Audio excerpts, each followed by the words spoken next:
UBC, inspiring Uganda.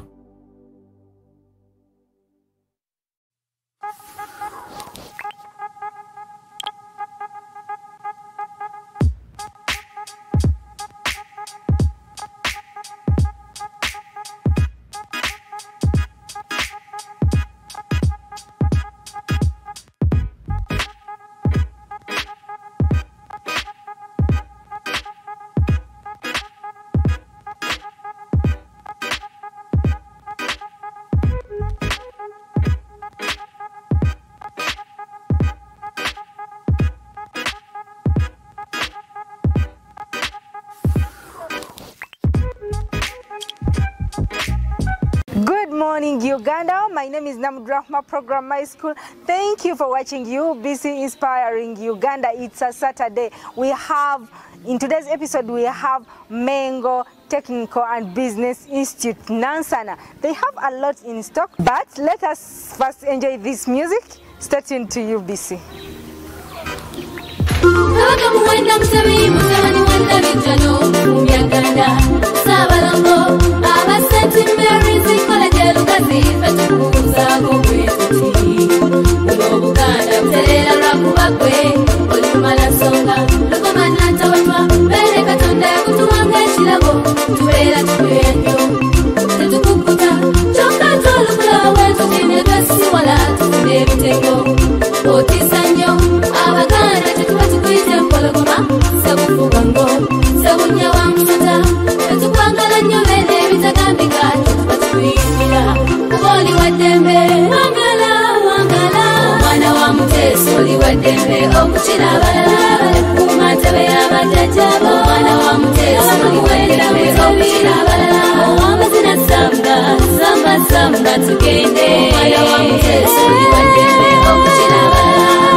Musical short break. My name is Namdrahma Program My School.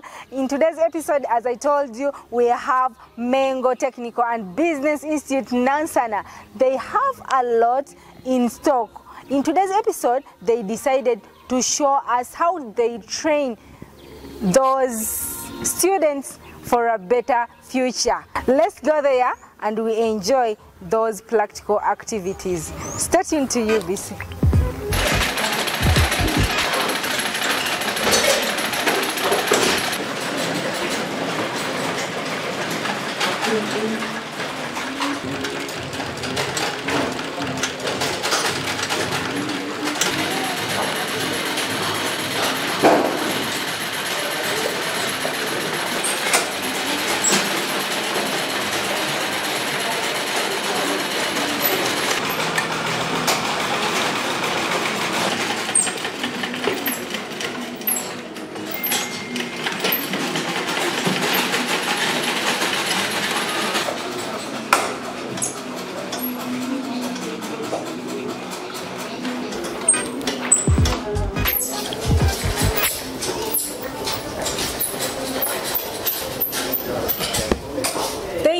Thank you for choosing UBC Inspiring Uganda. My name is Namdrahma and I'm here with this young girl. Nyabo, how are you? I'm okay. How are you? Which class are you? I'm in year 1. Year 1? Yeah. And which course are you taking? I'm doing fashion and designing. For how long have you been in this practical class? Yeah, I started this year. I'm in 2nd semester. 2nd semester, the practical class? Yeah. Okay, you're going to explain for us what you're doing. I'm doing a shirt with a collar for 1 year, and even a small size of 2 years, 3 years can wear it. Take us through the process.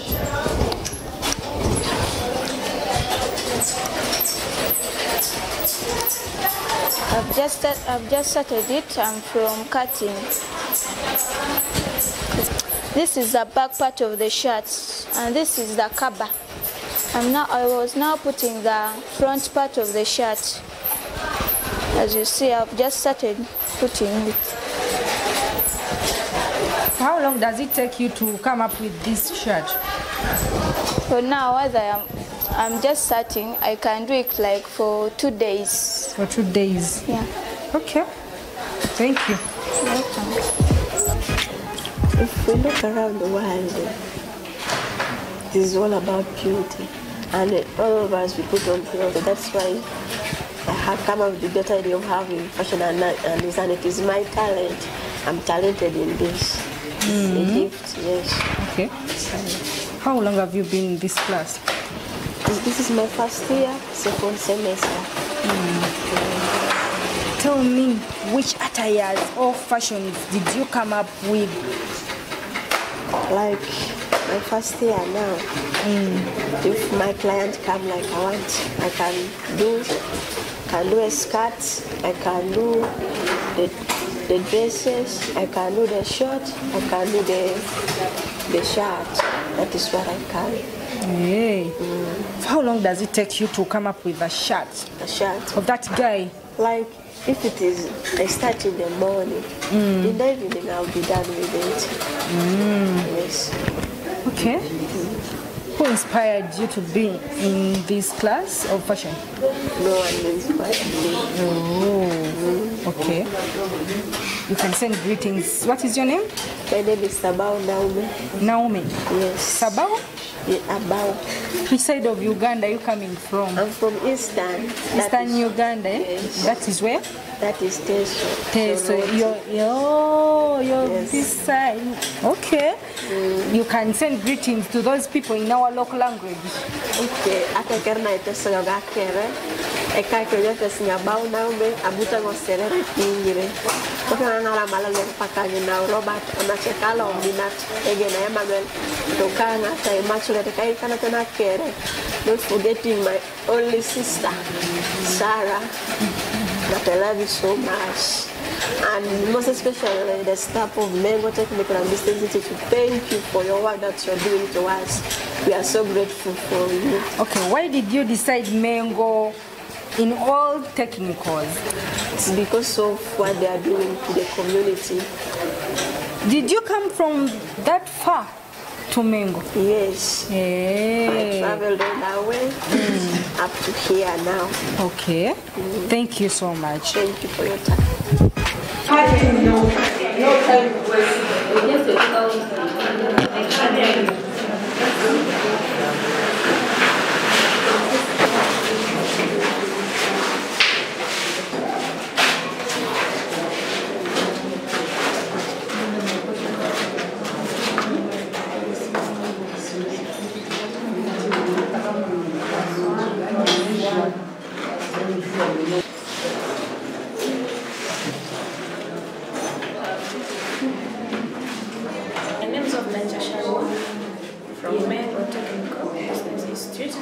and this is the fashion class. Second year, second semester. We are making a long sleeved shirt out of exchange, and we are using a scissor, a tape measure, and a chalk. We've been measuring, as you have been seeing, the cover, which is the cross back, divide it by 2, the bust to ladies and the chest to men, we divide it by 4, and the full length we either add or reduce according to the measurements and the height of the customer. As you see here, we use the 2.5 to curve the neck, making the neck on a cloth. Here we divided and we got the cover, and this is the chest line from here to here, or the bust line from here to here, and this is the full length. When making an armhole, we add 2 inches in order to make a clear curve to produce the best to the customers. What is your name? My name is Ovinanja Shalwa. Shalwa, why did you decide this course? I decided to choose this course because it needs a little capital to start, and you can make your outfits without any help from like buying those expensive. You can buy your own material, you make it out. How long does it take you to come up with the shirt you're talking about? Yes. How long does it take you to come up with the shirt you're talking about? I can use half a day or a day, according to the measurements of the customer. Do you have anyone who inspired you to be a fashion designer? Yes, it's my aunt, because I used to see her making up the uniforms, designing the clothes, and I also decided to choose this course. Okay. Anyone to those girls out there who think that this course is not good for them? This course is interesting, my dears. We give them the tailoring work first. That is how we teach them how to use the machine. That is called tailoring. Then from tailoring, we teach them how to slide the machine. From sliding machine, we give them the pattern papers, whereby we design the lines in those print papers so that they can stitch them well. Then when we see that now they can stitch straight lines, we remove them, we put them on the buttonholes. These are the buttonholes they do. Then from buttonholes, they go to the pattern papers here. We start them with the baby dress. They draft these things, they measure, we give them the measurements, the standard measurements for the baby dress of 1, 2, and 3 years. We measure from here up to here 2 inches, then from here to here 2 inches, then we bring the curve. We can use our free hands. Here we use free hands like this.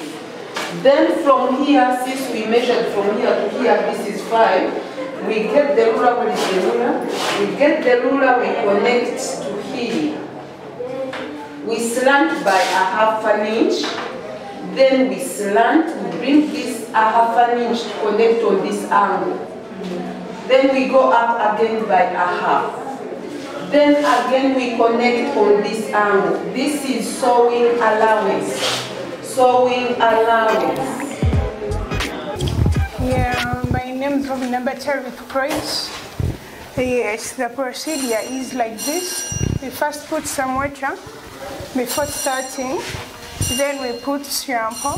We start scrubbing like this with our nails. We start scrubbing, moving all the dirt is in the hair. After that, we add again some shampoo. After that, we had even water you put and even you scrub until they get clean. You add some water, then you again scrub. After that, after scrubbing, you again put some water inside. You start washing. You're washing them manually. You said, what are we doing? We are washing our hair. Why? Why are you washing the hair? We are removing dust. Yeah, how are you? Hey, hi. Which class?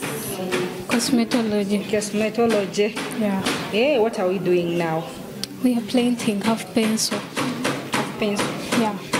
Tell us, let us go through the process. Oh, okay. We first. Louder. Yeah, okay. We first clean the hair. After cleaning all that procedure, after all that procedure, we blow dry the hair. After blow drying, we plait the kaswahili. Yeah, using the threads. Because if you use because they are in different kinds. The moment you use the one without the thread, it might bring out some consequences, because we have to use the crochet needles to do what, or how can I call it, to make that half pencil come out looking nicely. Yeah. So after this, after we planting the kaswahili, now I'm preparing this hair, because you see we left this small hair here. So we are going to use the needles, the crochet needle, to start from here while putting our hair to make a half pencil look nice and very nice. Yeah. How long does it take you to come up with one head done? It might take I think 1 hour and some little minutes. Yeah. Okay. Because even this kaswahili can take some, if you're too quick, it can take only 40 minutes to finish one head. Yeah. Then Why plus, did you decide this course?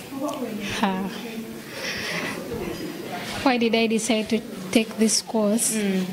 Because it's the one that I liked, and I had passion in it, and I felt like I can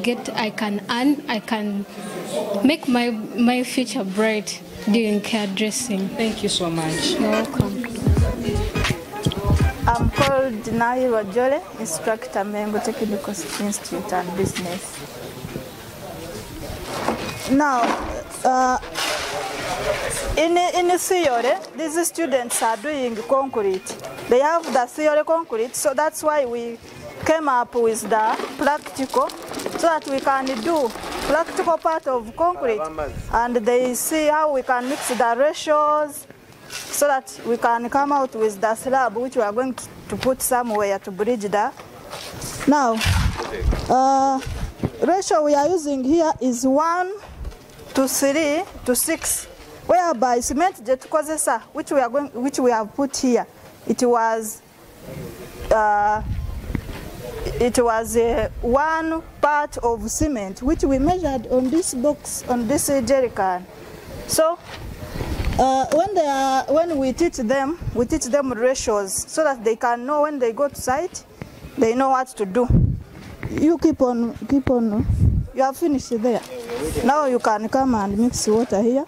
The water which we are using here, according to our ratios, the general ratio, it is 1 to 3 to 6, and the water which is mixed there, 25 liters. But being it's small, we are going to put small water, part of the ratio of ours which we have mixed here. Mengo, how are you? Okay. Which course are you? Building.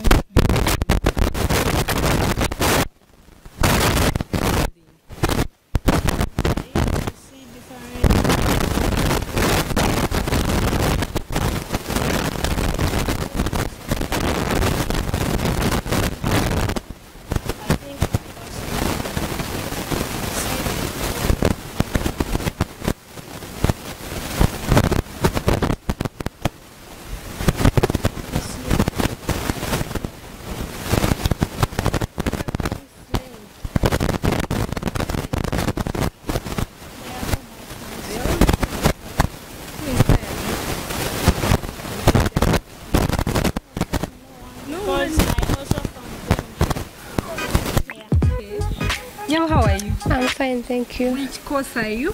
Building. Building. Yeah. You know, when I pass around, I saw people building, so I said, wow, I have to build for my parents. So I decided to intervene. So that's why I did this course. When did you get it? I think I got it in July. Yeah.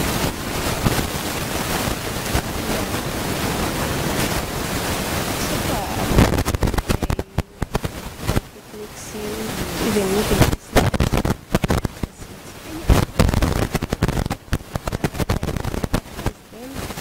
them be determined. Just this thing needs just commitment. You can look at those guys and say, for them they are energetic, whereby it's not just energy, it needs commitment. Yeah.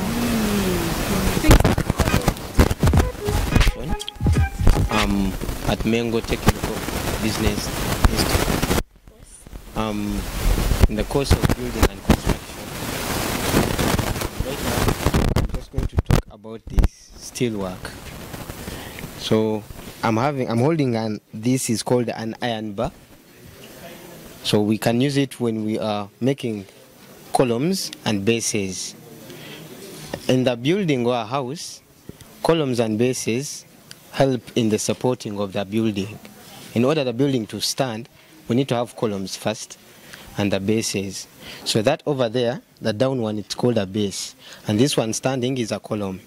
So to get that one, with the given measurements, to get the base. So let's assume that they've given us 800 centimeters. So I will have to get them and then cut them. After measuring, I'll get my hacksaw and then I start cutting. We space these iron bars normally of 4 inches and 5, basing on the iron bars you have. After tying that base, you attach it with this column. Touching it, and you tie them with the rings. What if I use this only without that base? You cannot, because the forces will be pushed down and this column will enter. My name is Kato Isaac.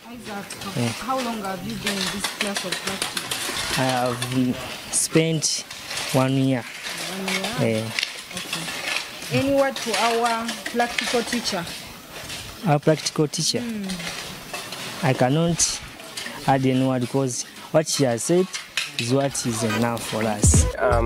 My name is Bua James. I'm an instructor in a plumbing department. So what these younger boys are doing here, they're learning how to install wash and basin. And for someone to install a wash and basin, first of all, need to know the procedures which are involved in installing of the wash and basin, and also need to know the components which are also there in wash and basin.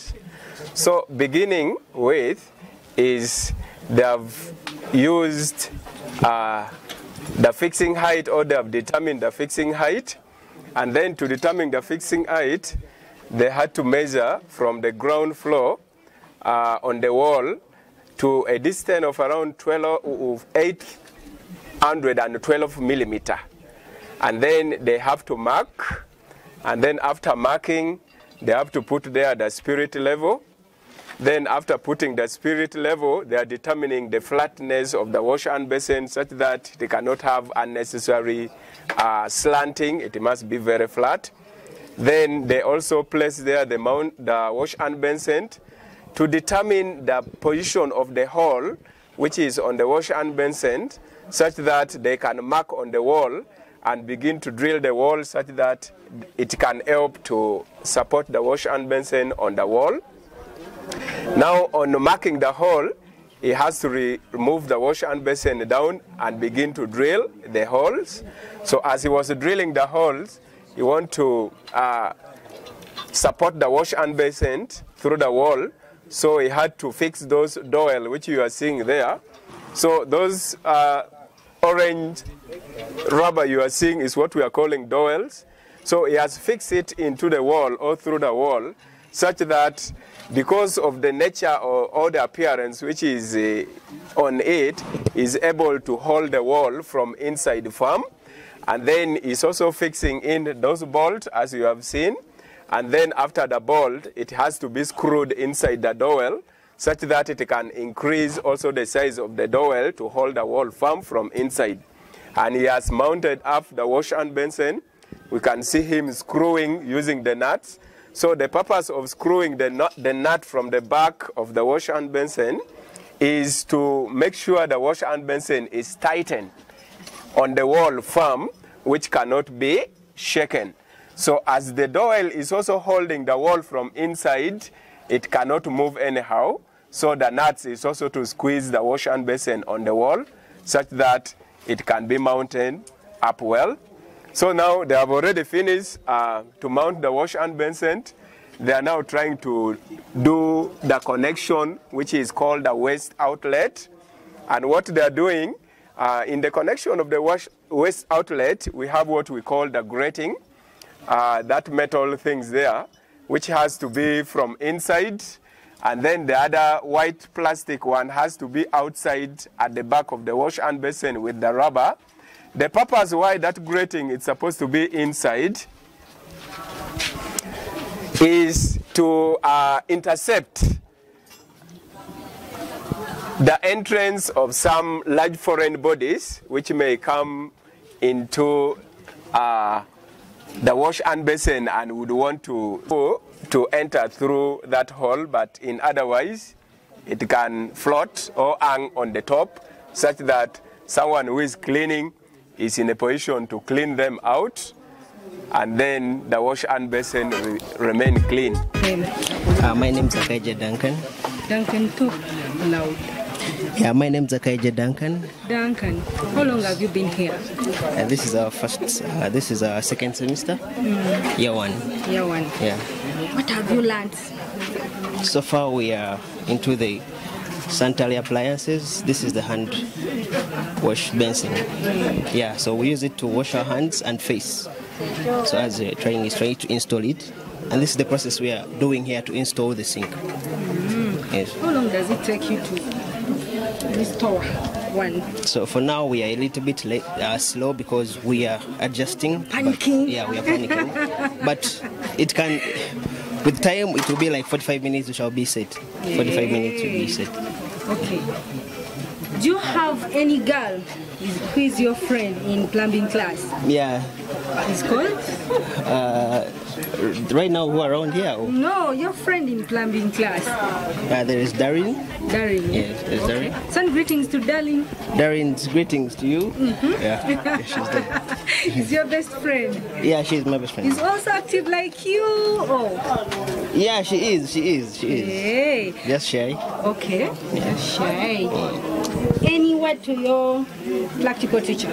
Yeah, I really thank the man behind all this. Really appreciate him. He encouraged us to come and work, but at times we are up and down. But he endeavors to keep time. He always here. Yeah, so he's a good teacher. Who inspired you to be in this course? Basically, myself, I did. Yeah, no one did. Myself, I did. What is your name? Duncan Kaija. Kaija. Which side of Uganda are you coming from? Hoima. Hoima. Yeah? Agambile. Kurungi. In our local language. Send greetings to those people that side. Musibirota, the Hoima people.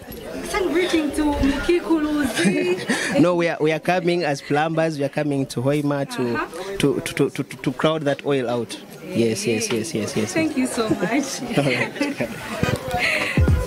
So my name is Cristo Nicholas, and I do automotive mechanics as my course. So as you can see, this is an engine, although it is dismantled. So this is the block, engine block. So this one, the cylinder head, and this is the manifold. It's the inlet manifold. It is fixed on this cylinder head or the camshaft. So we can see, to zita wounds. These are valves. They are valves. So to differentiate between these valves, because there are two valves of different kind, there is the exhaust and the inlet valves. So most cases, to identify them, you can see their size. So these ones are the inlet. The inlet are big in size. So these are the exhaust. Inlet valves are big.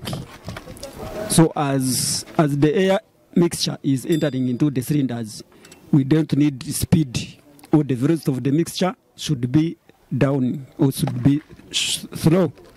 Then the exhaust valves are made small so that the escape or exit of exhaust gases is supposed to be speeded or increased, so that the time when the carbon deposits are built up, when there is a delay in moving out of the exhaust gases, there is also the possibility of carbon to build up. So to avoid that, the exhaust valves are made small so that the speed of the gases can increase to avoid carbonization of the combustion chamber. This thing I'm rotating right now is the what? The crankshaft. So it is driven by this flywheel at the start when the engine is starting. This one has to be driven by the starter motor, so that to drive this what? The crankshaft. So the crankshaft fastens the movement of these pistons either up or down from TDC to BDC. And this is due to the 4 strokes of the engine operation. That is the induction, compression, exhaust and power. So by name is Biarugaba Abe. So doing the national certificate in automotive mechanics. So here our instructor said that this is the full wiring of the vehicle, but because the components in the vehicle, they are very compact, and even the spacing of these components, the space is very small. So to teach, when these components are inside the vehicle, it becomes very difficult, because some of them, it is very difficult to get access to them. So now, our instructor, for us to understand more, he decided to put these components on the board so that he explains everything so that we can learn. This is called a column switch, which is found on the vehicle under the steering wheel. But this column switch controls every wiring system on the vehicle. Now, one, it is a system of indicator. Indicator follows under the system of directional signaling. It is called directional signaling because if someone is driving, maybe he's going to take the right side, he can just put indicator without talking anything. Then the other road users understand that this person, this driver is taking this route. So this directional signaling is controlled by the component called the flasher. This is a flasher unit which manages or controls the flashing of the bulbs of the indicator. So this flasher, it has 3 terminals. One indicates B, another one E, another one L. And L stands for the load. Load means that if you are connecting the bulbs, or you are connecting the connection which takes the current to the bulb, it is the one you connect on this terminal. E stands for earth. Earth, that is a negative terminal. So it means that if you are giving this component a flame or a negative, you connect it here. B, it stands for the positive. So now, if we are connecting it, this is the real. First of all, they told us that if you are connecting, you need to be equipped with a solo tape to avoid the short circuits and the damaging of some components.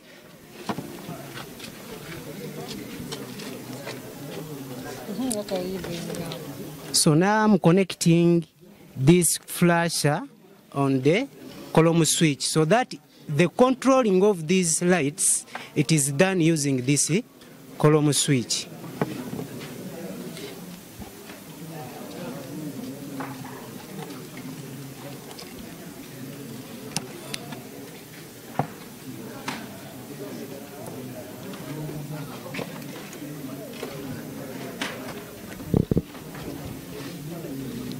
Then the vehicle has, mainly there are 4 indicators.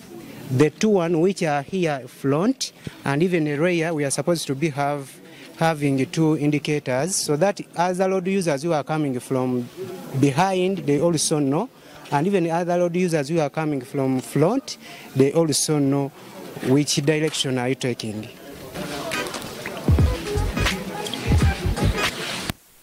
The power comes from the supply to the JB, from the JB to this electric bell. This is the switch of the electric bell. When you switch on electric bell, as you can hear, it starts ringing here. How are you doing? I'm okay. Your name? My name, I'm called Katumba Philemon. Yes. Doing national certificate in electrical installation and maintenance. And Katumba, now, let us see you. Let the people see you. yeah. Now, for now, we are carrying out a practical of a single phase motor controlled on direct online, and these are the things we use. We are having a stop and a start button. As you see here, we have a start and stop. This is called an auxiliary. This is our single phase motor. Where do we use these motors? Where we use these motors now, for instance, this one you are seeing here, this is a water pump. You can use it maybe like these people who use it on swimming pools. It can pull water, put it in the swimming pool. Now even we can use it in these grinding machines, for the one which grind maize, the one which grind nuts, like that. Now this is our machine control circuit. This is our auxiliary, our contactor, and this is our overload. This overload, it hopes when the power goes off, or when it gets short in power, this overload goes off. It switches it's off automatically off. As you see now, power is on. We are going to start our motor. This is our motor, and this is, as I say, that this is our starting button. We are going to press it. As you see now, it's running. This one falls inside. It pulls it. That's the work of the downer element. So now, what if we get any shock in power, or power goes off and comes back? You will see this one will remain on, but the motor will be automatically off, totally off. Now when we come back, when it comes back, it can't run. This one maintains it, so that now you just have to start it, then you stop it. If you let me say, if you are pumping water, you start, you pump water. If you are done, you switch it off. That's the use of this system here. Yes. Which challenges do you hear your practical teachers say about this system? Now for that's why I opened this motor aside. Now for these motors, they are somehow sensitive. Then, like, let me say, they are not like these other motors. Single phase motors are very, very, very, very sensitive. Why? We have these capacitors, as you see. These are the 2 capacitors. This one, it is now for this motor, it is having only the starting capacitor. Even this one, it is having the start capacitor. But there are some motors that have these 2 capacitors. The one which is for starting and stop. The stop and start.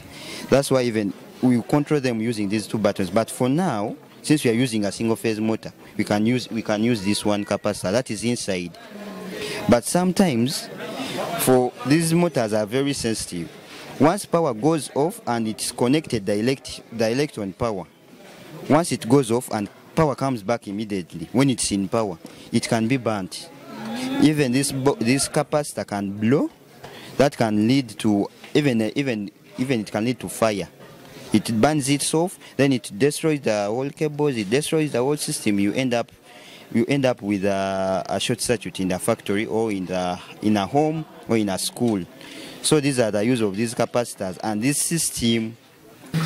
By names of Tayam Barak, doing electronics technology, or a certificate. I'm trying to fix the earpiece.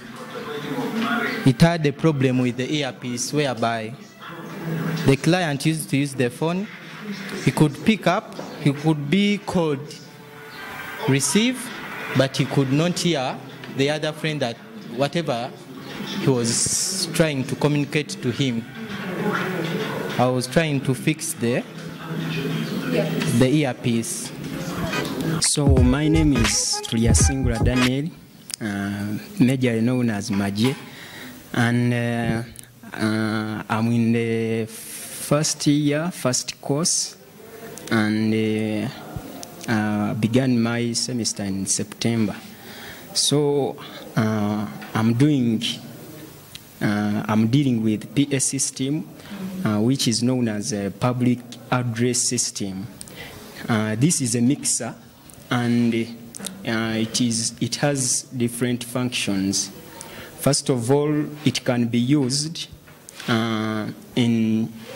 whenever you're giving addresses to people, a big number of people.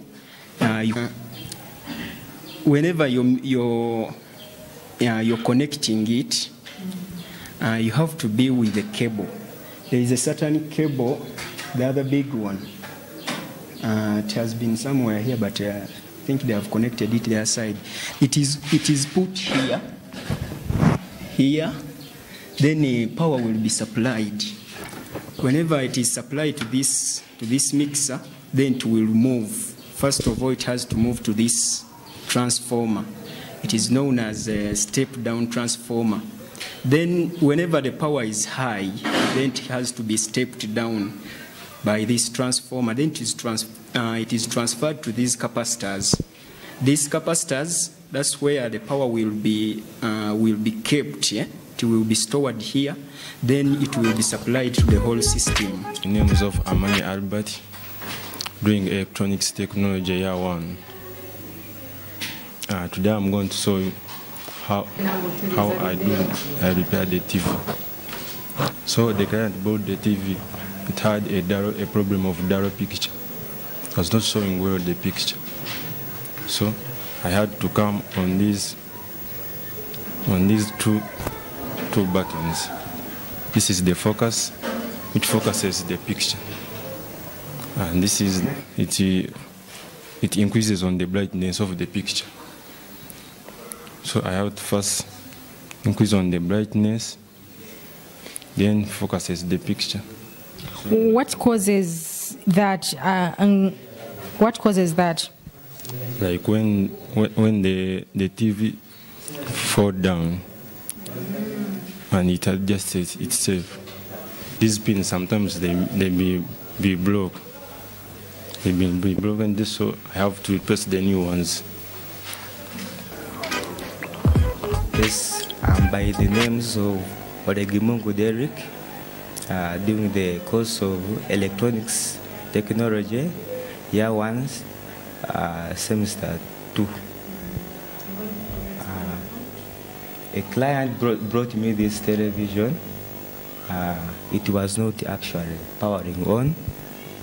The first thing that I did, it was to question him that what happened to the television. And he told me that it was not powering on. Then I began with the visual inspection, whereby I looked on the components, on the circuits.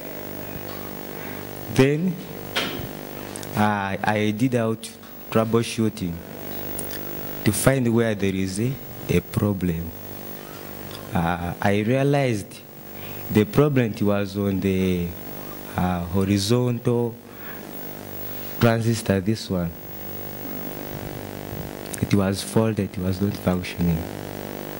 I used the meter and I measured. We are going to talk about removing over the screen of our phone. When you have to remove the screen of our phone, You have to remove this cover. That is the first screen. Remove the cover. After we switch on the machine, after switching on the machine, you have to put this phone and to make this screen face on this plate like this. And you'll create the machine. The name of the machine. This is the screen separator. For separating screens from the phones. So how long does it take to remove that? To remove the screen. It can take like 5 minutes. And after putting it, the temperature, it will create temperature, which will separate the gum from the phone. The gum from the phone and the screen. The gum will start melting. After melting, you have to use a laser blade to separate the screen from the phone. Okay. Thank you for choosing UBC Inspiring Uganda. My name is Namdrahma. I hope you've enjoyed, you've learned something from this program. Right about now, let's hear from the principal of the institute addressing us about how the student can select the course. Starting to UBC. Nice meeting you. Nice to meet you, Madam. Yes. Rahma. My name is Birunji Joshua. I'm the principal of Mengo Technical and Business Institute, Nansana. We add the word Nansana to not confuse people because it has Mengo, it has Nansana. We shifted from Mengo in 2006, coming to Nansana, where we are renting, and now we are in our permanent premises. Yes. Mengo Technical and Business Institute started in 1988 on Msajarumwa Road, and we got the center, or we got registered with the Ministry of Education in 2005, and 2003, then 2005 we got the label center number. Since then we have been in operation. You can imagine how many years since 1988. That is almost 30 years in existence. We are almost celebrating 50 years in existence. Mengo Technical, we offer a lot of courses in which, in so much in technical and business. We've been taking also education, but right now we stopped ECD. Now we are so much in education, I mean in business and technical. We offer technical courses and business courses, and in the technical courses we have, I'm starting with the electrical. Electrical, when you reach on diploma, it is electrical and electronics engineering. In electrical, we study very deeply to modular, 4 modulars. We have the modular of industrialization. We have the modular industry. I think you saw how students can wire industry when you are entering into, when you enter into factory. When we are teaching journalism, for them they go beyond computer, because there is what we call handling. There is what we call handling cameras. There is what we call having interviews. Those are practical direct. How you can have interview, how you can handle cameras. If there is a chaotic, people are fighting, they are beating, there is a war, we teach them how they can handle that, as you always see them. Can students be in business at the same time a vocation? No, you can't, because you know, all the courses we do here, they are actually business oriented, because they all make money. Because we train these students not to go and look for jobs, but we train them to go and start their own jobs.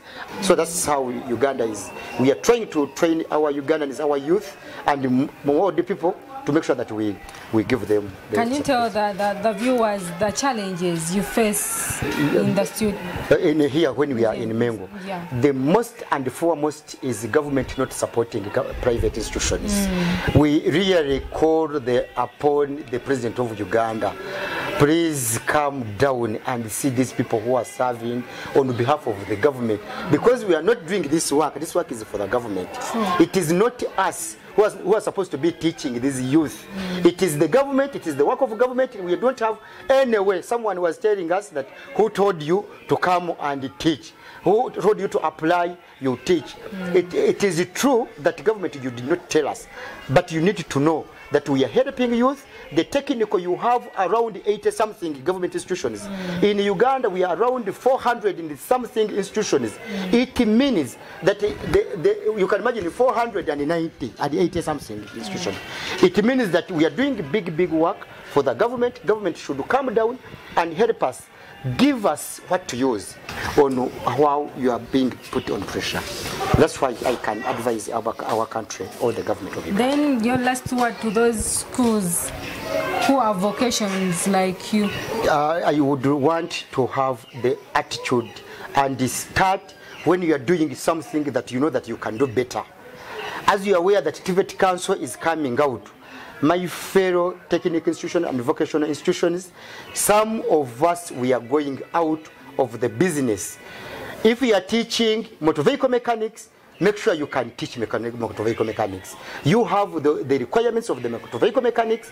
You have the, whatever you can teach. Make sure that a student, when he leaves your institution, can as well go outside, because we are winning now to make sure that these other people who are teaching knowledge, they come to our vocational institutions.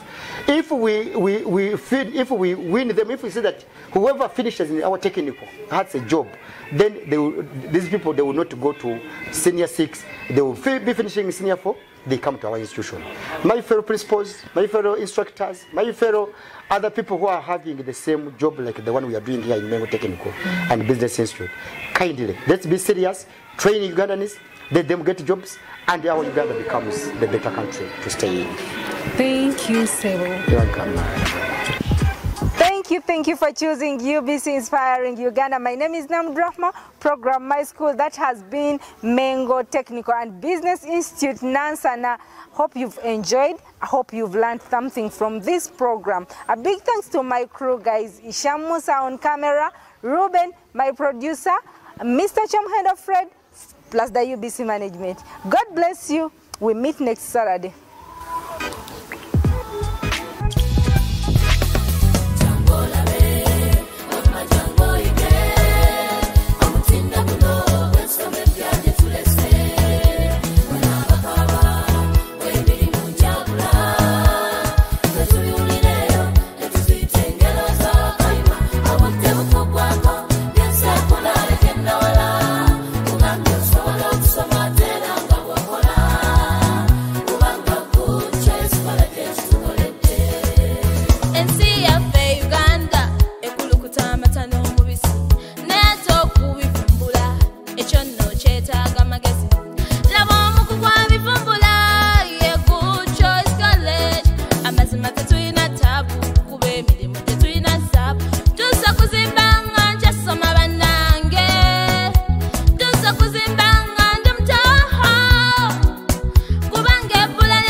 UBC, inspiring Uganda.